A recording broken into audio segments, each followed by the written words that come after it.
Have you ever felt so overwhelmed by the distance between where you are and where you want to be that you simply stopped moving altogether? In the emerald valleys of the high country, where the mist clings to the trees like a damp blanket, lived a boy named Leo. In a village of hard-working woodcutters and stonemasons, Leo was a ghost of a person. He was the lazy boy, a title he wore with a mixture of shame and defiance. While other boys were mastering the axe or the chisel, Leo spent his days leaning against the ancient oak in the square, watching the clouds drift by. He wasn't incapable, he was simply paralyzed by the scale of greatness. He looked at the masters of the village and saw a gap so wide he believed he could never bridge it. To Leo, mastery was a mountain peak he didn't have the strength to climb, so he chose not to walk at all. BAMDS, one morning, the village's oldest master, a man who had carved the Great Hall from a single block of granite, sat beside him. He didn't lecture Leo on his laziness. Instead, he handed him a small, rough stone and a piece of sandpaper. Leo, the master, said, "I do not ask you to build a cathedral. I only ask that you make this stone slightly smoother than it was yesterday. Just 1% smoother." Leo laughed, a hollow sound. "What is the point of that? It will still be a rough rock tomorrow." Leng the master smiled, his eyes twinkling with a secret knowledge. A rock that is better than it was. That is the only victory that matters, for small wins are the seeds of giants. Men skeptical but bored. Leo took the stone. That first day, he rubbed the sandpaper against the rough edge for only 10 minutes. The change was invisible to the naked eye. The next day, he did it again. By the end of the week, his fingers felt the slightest change in texture. Encouraged by this microscopic victory, Leo decided to apply the rule to other things.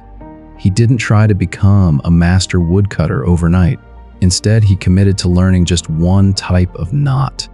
Then, he committed to making one clean, straight cut with a saw. He wasn't chasing a masterpiece. He was chasing the 1%. He adopted the mantra, improve just 1% every day. While the other boys had heroic days of work followed by days of total exhaustion and burnout, Leo was consistent. He didn't seek the spotlight. He sought the subtle shift in his own ability.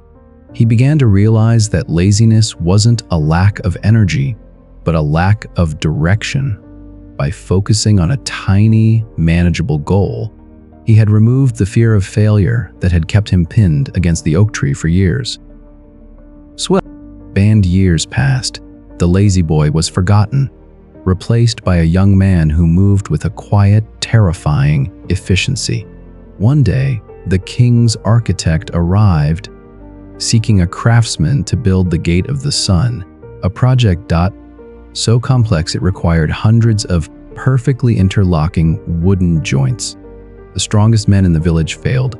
They tried to rush the work, and the wood split under their frantic, impatient hands. Leo stepped forward. He didn't rush. He treated every joint as his 1%.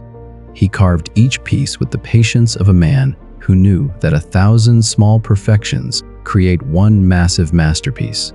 When the gate was finished, it didn't just stand. It sang as it swung on its hinges. It was a marvel of engineering that looked like it had grown from the earth itself. And the story of Leo teaches us that extraordinary results are the result of ordinary actions performed with extraordinary consistency. Most people fail because they try to jump from the bottom to the top in one go.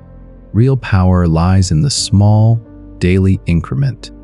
If you improve by 1% every day for a year, you don't just get 365% better, you become 37 times better than when you started. That is the math of success. Motivation is a feeling that fades. Discipline is a system that stays. Don't wait to feel like a hero. Just be 1% better than the version of you that woke up yesterday.